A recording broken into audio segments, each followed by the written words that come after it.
Good morning. तो देखिए, अब आप लोगों को हम 8 क्लास का मैथ का वर्गमूल लेकर आया हूं और दशमलव वाला वर्गमूल है। तो किस तरह से आपको बनाना है, तो अब आपको जो है ना, इसको बनाने के लिए ऐसा सवाल रहेगा। तो आपको करना क्या है, इसको रूट में कर लीजिए और फिर यहाँ पर 2.25 लिख लीजिए, लकीर दीजिए, दशमलव पूरा आइएगा तो 100 आ जाएगा। ठीक है, अब आप इसको जो है आगे बढ़ाएंगे और इसका गुणनखंड करेंगे, या नहीं तो अगर आपको आता है तो आप आसानी से कर पाएंगे। जिससे हमको आता है तो हम गुना करके लिख सकते हैं। 225 होता है, 10 गुना 10 100 होता है। लेकिन हम गुणनखंड कर लेंगे तो आसानी से आपको आएगा। तो हम इसको गुणनखंड करने के लिए आपको एक ट्रिक बताते हैं कि कोई भी संख्या को कैसे हम पता करेंगे कौन चीज से कटेगा। अब यहाँ 3 से ही कटेगा कि नहीं कटेगा, इस बात का हम पता लगाएंगे। तो देखिए, 2 जोड़ 2 4 और 5 को जोड़िए तो 9 हो जाता है। और 9 जो है 3 से कटता है, इसका मतलब ये 3 से कटेगा। ये एक तरीका है। तो आप इसको 3 से कटाइए, 7 21 हो जाता है, 5 15। अब फिर 3 से इसको कटाएंगे, 3 दूना 6 होगा, 5 15। अब 5 से कटा लीजिए, हो गया। तो आप यहाँ लिखेंगे 3 गुना 5 गुना 5। फिर आप यहाँ लिखेंगे 10 गुना 10। ऐसे करके बना सकते हैं। लेकिन अगर हम ऐसे बनाते हैं तो आपको समझ में नहीं आएगा। तो 10 गुना 10 गुणनखंड होता नहीं है। गुणनखंड का मतलब होता है ऐसा खंड जिसका फिर कोई खंड ना हो सके। तो हम 100 का गुणनखंड करते हैं। जैसे दूसरे इसको गुणनखंड करेंगे तो क्या हो जाएगा, तो इस तरह से आएगा। तो आप यहाँ पर लिखेंगे 2 गुना 5 और 5। देखिए, ये 5 ये 5 ये 5 ये 5 खत्म हो जाता है। तो कितना बच जाता है आपका, 3 और 3 2 जोड़ा है, इसको निकाल लीजिए और फिर 2 जोड़ी लगा लिए, 2 निकाल लिए। अब आप अगर इसमें भाग देंगे तो हो जाएगा कितना, 1.5।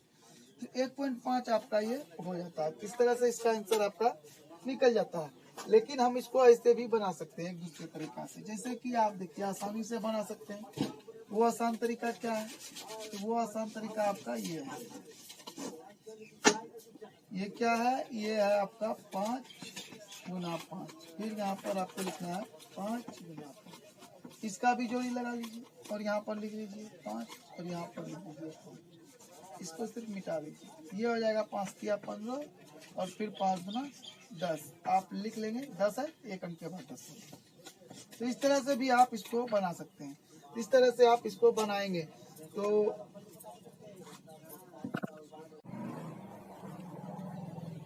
देखिए, ये सवाल है तो अब वही करना है। ऐसे कर लीजिए, रूट लगा दिए और फिर दशमलव इसका हटाते हैं, यहाँ पर आता है 100। अब गुणनखंड कीजिए, 6 7 इकाई का 6 है तो 2 से कटेगा, 3 दूना 6 3 दूना 6 8 गुना 16। इकाई का 2 8 है, 2 से कटता है इसलिए 2 से कटेगा। 2 एकम 2, 6 दूना 12, 9 दूना 18। अब देखिए, इकाई का अंक इसका 9 है तो ये 2 से नहीं कटेगा। तो कहने का मतलब ये है, जिसका इकाई का अंक 2 से कटे या इकाई के अंक पर 0 हो तो वह 2 से कटेगा। ये आप इसका उपयोग कर पाएंगे। और फिर इसमें क्या है कि आपको 3 से कटेगा नहीं कटेगा चेक करना होगा। तो 1 और 6 को जोड़ेंगे तो 7 और 9 को जोड़ेंगे तो 16। ये 3 से नहीं कटेगा, ये डायरेक्ट 13 से कटेगा।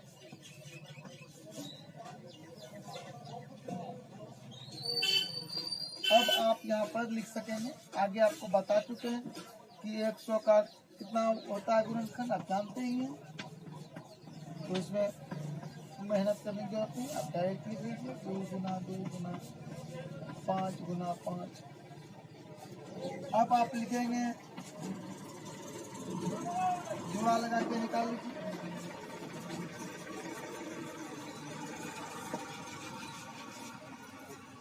निकालिए।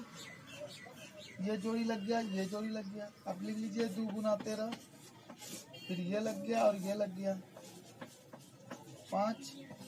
तो 13 गुना 26 हो जाता है, 5 गुना 10। आप देखिए 10 से जब भाग कीजिएगा तो 1 अंक के बाद दशमलव आएगा और आपका आंसर आ गया 2.6। तो इस तरह से आपका आंसर आ जाता है। तो अब आप लोग